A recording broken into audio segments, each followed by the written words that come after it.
பொதிகை மின்னல் இதழாசிரியர் வசீகரன் அவர்களும் கவிஞர் சுபசந்திரசேகரன் அவர்களும் ஐயா அவர்களுக்கு சிறப்பு செய்கிறார்கள்.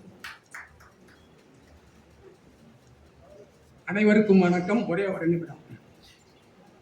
70 அகவை காணும் எங்கள் கவிஞர் காணாக்கா என்றும் ஏற்றம் பெறுவார், ஏங்கும் வெற்றிகள் பெறுவார்.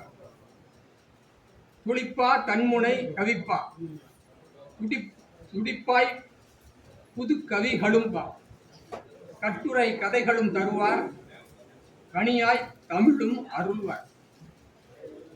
தமிழாய் எங்கும் நிற்பார், தரமாய் பணிகள் கற்பார், தங்கம் போன்ற மனமாய் திறமாய் பொழிவார் மனமாய். காணா கல்யாண சுந்தரம், கவினாய் வாழிய நிரந்தரம். வளர்கவே தரணியில் சுந்தரம், வெல்கவே எங்கும் நிரந்தரம். நன்றி, வணக்கம்.